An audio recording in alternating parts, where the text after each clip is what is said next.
वो बहुत ज़रूरी है। वो बहुत ज़रूरी है क्योंकि क्वेटा समेत बलूचिस्तान के मुख्तलिफ इलाकों में बारिश का सिलसिला जारी है और बारिश सुनते साथ ही मूड भी खुशगवार हो जाता है। क्वेटा में 6 मिलीमीटर बारिश रिकॉर्ड की जा चुकी है और इस हवाले से क्विकली मोहम्मद आतिफ हमारे नुमाइंदे उनसे मजीद बात कर लेते हैं। आतिफ बताइएगा मौसम कैसा है क्वेटा का? जी बिल्कुल, क्वेटा समेत बलूचिस्तान के जो शुमाली अजला हैं वहाँ पर गुज़िश्ता रोज़ जो बारिश का सिलसिला शुरू हुआ था वो इस वक्त भी वक्फे से जारी है। महकमे मौसमियात के मुताबिक सबसे ज़्यादा बारिश जो है वो गुज़िश्ता 24 घंटों के दौरान क्वेटा में 6 मिलीमीटर जो है वो रिकॉर्ड की गई है। इसी तरह मस्तूंग और पशीन में 4 मिलीमीटर बारिश रिकॉर्ड की गई है। ज़िला लोरलाई की बात करें तो वहाँ पर 3 मिलीमीटर बारिश जो है वो रिकॉर्ड की गई है। इसी तरह चागी, नोशकी, कल्लात, किला अब्दुल्ला, चमन, जोब, शेरानी, यहाँ पर भी बारिश का सिलसिला वक्फे से जो है वो इस वक्त भी जारी है।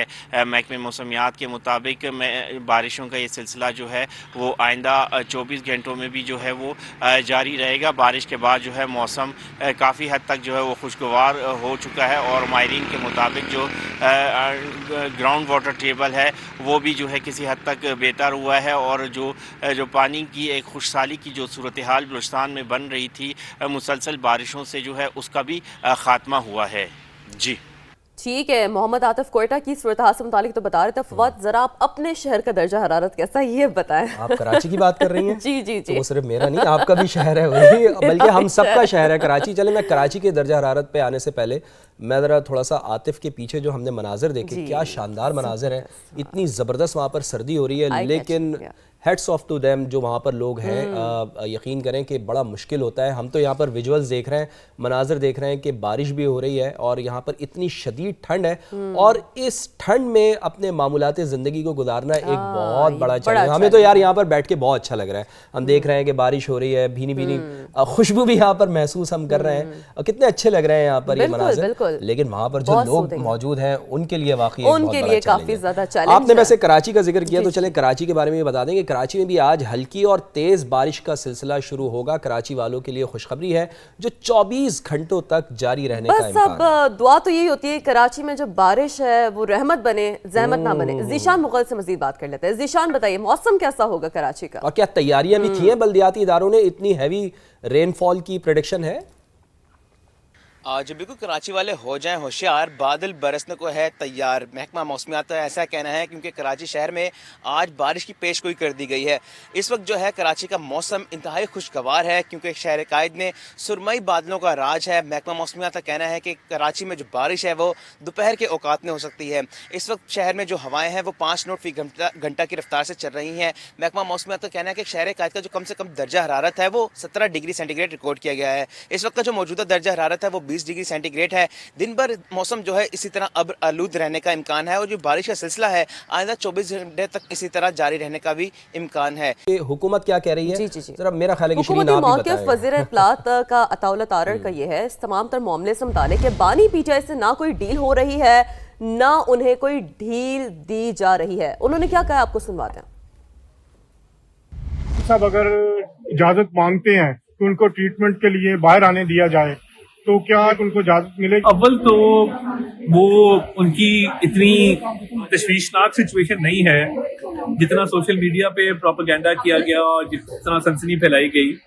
हालात बहुत बेहतर हैं और उनकी मेडिकल कंडीशन बड़ी अच्छी है और जो भी इशू था वो तकरीबन हल हो गया है और इस पे प्रॉपर जो है वो ब्रीफिंग पार्टी को भी दी गई है, उनके डॉक्टर्स को भी दी गई है। सो कोई इशू नहीं है। तो मैं समझता हूँ कि ये क्या असर आई है और ऑब्वियसली वो शायद कोई उनका जरूर हो कि जी इस पे मजीद सियासत की जाए, सेहत के मामला पे सियासत। डील देने के लिए तैयार नहीं है इमरान खान साहब को? नहीं, देखिए डील की बात ही नहीं है ना। एक उनका मेडिकल इशू है और उस मेडिकल इशू पे उनको बेहतरीन तिब्बी जो सहूलत है वो दी जा रही है। तो आई डोंट थिंक कि कोई इसमें डील का या कोई ऐसा तासर आना चाहिए। एक मेडिकल इशू है और उसको मेडिकल इशू ही रहना चाहिए और हम बतौर हुकूमत हमारी जिम्मेदारी है उनको बेहतरीन तिब्बी इमदाद दी गई है। और इससे भी बड़ी इंपॉर्टेंट बात आपने याद होगा शिरीन कि हमने ये देखा था कि थोड़ी सी रिफ्ट दिखाई दे रही रिफ्ट थी दिखाई सऊदी दे रही अरब थी, जी। और यूएई के दरमियान ताल्लुकात पर, तो उसके ऊपर भी क्लैरिफिकेशन दी है अमरीकी सदर डोनाल्ड ट्रंप ने। उन्होंने कहा कि जी इसके पीछे हमारा कोई किरदार नहीं है। अमरीका से आज मुज़ाकरात से पहले ईरानी वज़ीर ख़ारजा अब्बास अराग़ची ने जेनेवा में IAEA के सरबराह से मुलाकात की है और जौहरी तनाज़े पर बड़ी खुलकर तफसीली गुफ्तगू हुई। बिल्कुल, और देखिए ना, यूरेनियम की अफजूदगी बहुत ही अहम तमाम तर ये मुतालबा भी था, बात भी थी, तो मुकम्मल रोकने से इनकार कर दिया है। यानी कि एक वाज़ेह जो अपना मौक़िफ़ वो दिया है। आलमी इदारे के सरबराह ने ईरान के यूरेनियम ज़खायर की तफसीलात बताने का मुतालबा किया है, ये भी एक अहम अपनी जगह है। दूसरी जानब अगर हम बात करें तो ईरानी फ़ौज ने अपने हरमस में बहरी मशक़ें शुरू कर दी हैं। समंदर से समंदर और फ़िज़ा से समंदर में हदफ को निशाना बनाने की मशक़ें की गई है, और ये आप देख भी सकते हैं विजुअल्स में। अमरीका से आज मुज़ाकरात से पहले ईरानी वज़ीर ख़ारजा अब्बास अराग़ची ने जेनेवा में IAEA के सरबराह से मुलाकात की है और जौहरी तनाज़े पर बड़ी खुलकर तफसीली गुफ्तगू हुई। बिल्कुल, और देखिए ना, यूरेनियम की अफजूदगी बहुत ही अहम तमाम तर ये मुतालबा भी था, बात भी थी, तो मुकम्मल रोकने से इनकार कर दिया है। यानी कि एक वाज़ेह जो अपना मौक़िफ़ वो दिया है। आलमी इदारे के सरबराह ने ईरान के यूरेनियम ज़खायर की तफसीलात बताने का मुतालबा किया है, ये भी एक अहम अपनी जगह है। दूसरी जानब अगर हम बात करें तो ईरानी फ़ौज ने अपने हरमस में बहरी मशक़ें शुरू कर दी हैं।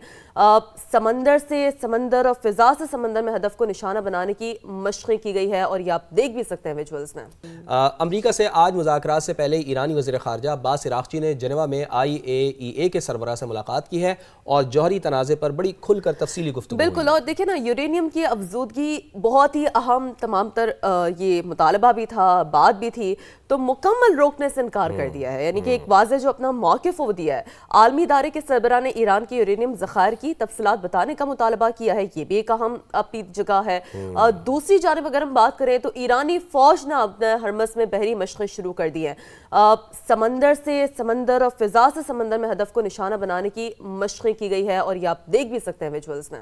और नाज़रीन, अब वो खबर जिसका गुज़िश्ता शब से ही बहुत ज़्यादा चर्चा है, और समा को हमेशा से ये एजाज़ हासिल रहा है कि सियासत के मैदान से अंदर की खबर अपने नाजरीन तक वो पहुँचाता है। तो ऐसे में गुज़िश्ता शब नदीम मलिक साहब ने एक इंटरव्यू लिया साबिक़ वज़ीर आला KP अली अमीन गंडापुर का, जिन्होंने एक बहुत बड़ा बयान दे दिया है, बहुत बड़ी खबर दे दी है। उन्होंने कहा है कि बानी PTI की रिहाई के लिए जितनी कोशिश मोहसिन नकवी ने की है किसी और ने नहीं की। भाई ये तो बहुत बड़ा बयान है। उन्होंने कहा है कि बानी की रिहाई के लिए फील्ड मार्शल से के सामने मोहसिन नकवी ने बात की है। ये तमाम बातें उन्होंने प्रोग्राम नदीम मलिक लाइव में गुफ्तगू करते हुए साबिक़ वज़ीर आला KP ने PTI की क़यादत को नाकाम करार देते हुए की है, कोट किया है, मोहसिन नकवी की तारीफ की है, और उनका जो रोल रहा है, जो उन्होंने बात की है, वो उन्होंने हाईलाइट की है। साथ साथ उन्होंने बानी की सेहत से मुतालिक उन्होंने कहा है कि इत्तलात पर मुझे यकीन नहीं है जो ये इत्तलात आ रही हैं, और दुआ है कि जैसी रिपोर्ट बताई जा रही है बानी की सेहत वैसी ही हो, ये बात उन्होंने। और नदीम मलिक साहब को क्रेडिट भी देना होगा कि जिस तरह से वो अंदर की खबरें निकलवाते हैं, ये उन्हीं का क्रेडिट है कि उनके पास कितना ज़बरदस्त हुनर है। जाहिर है एक तवील तजुर्बा है उनके पास। तो अली अमीन गंडापुर से उन्होंने अंदर की खबर निकलवाई है, और बिलाखिर अली अमीन गंडापुर ये मजबूर हुए कहने पे कि मोहसिन नकवी साहब ने बानी की रिहाई के लिए बहुत ज़्यादा कोशिश की है। अब देखना ये होगा कि पाकिस्तान तहरीक इंसाफ इस खबर को कैसे लेती है। मेरा ख्याल है कि पाकिस्तान तहरीक इंसाफ के लोग तो अब अगला शिकार अली अमीन गंडापुर और उन्होंने देखो ये बात भी कर दी है कि हमारे दरमियान बदनीयत लोग हैं। ये भी बहुत बड़ा स्टेटमेंट है, क्योंकि वो ये भी कहते हुए पाए गए हैं प्रोग्राम में कि अपनों को आईना दिखाया। उन्होंने कहा कि किसी में फैसला साजी की ताकत नहीं है, सब एक दूसरे पर मलबा डाल रहे हैं। और साथ साथ उन्होंने ये भी बताया कि बानी को बताया जाता है कि क़यादत गद्दार है, बानी के रिहा ना होने के हम सब जिम्मेदार हैं। उन्होंने ये भी जो एक सारी की सारी जिम्मेदारी है वो कबूल की है। उन्होंने ये भी कहा अपने धरने से मुतालिक कि हमारे धरने से बानी PTI बाहर नहीं आएंगे। सही। नकवी ने जितनी कोशिश की है कि इमरान खान रिहा हो जाए और मसला हल हो जाए, इतनी कोशिश इन सब में किसी ने भी नहीं की परले कैंप में। Can you believe it? मैं अनोज कहता हूँ ये बात। मोहसिन नकवी वाहिद इंसान है जो फील्ड मार्शल के सामने बात भी कर लेता है। यहाँ पे मैंने और नहीं देखे। जब इस पे डिस्कशन कभी हुई है ना, तो डिस्कशन में ही वाज पॉजिटिव, और वो पॉजिटिविटी में वो वहां तक भी उसके सामने भी बोला है, जबकि मैंने किसी और में इतनी जरूरत नहीं देखी है। हमारा प्रेशर इतना कम हो चुका है कि इमरान खान की रिहाई से हम शुरू हुए और फिर 4 महीने से मुलाकात तक हम नहीं कर पा रहे, और अब हमारी ये हालत बनी हुई है कि इमरान खान की सेहत और उनकी आंख के मसले के ऊपर आज हम धरने देकर यहाँ बैठे हुए हैं। Totally failed. डिसीजन पावर खत्म हो चुकी है, डिसीजन लेने की ताकत ही नहीं है किसी के अंदर। जरूरत ही नहीं है किसी के अंदर डिसीजन ले ले। एक उस पर डालता है, एक उस पर डालता है, कोई इस पर डालता है। हर साहब को जो लोग मिलने जाते हैं वो उनको अजीब अजीब कहानियां सुना देते हैं। रियलिटी कुछ और होती है। जिस दिन मैं यहाँ पहुंचा हूँ ना 5 अक्टूबर को इस डी चौक के ऊपर, तो उसके नीचे था, फिर हम डी चौक बाद में गए गोले शोले मार के। हाल उठाए कह रहा हूँ, मेरे साथ और लोग भी थे, 15 बंदे भी नहीं होंगे और साफी मिला के कुछ खड़े थे। और पता है खान को क्या रिपोर्ट दी है कि यहाँ पे 1.5 लाख आदमी था।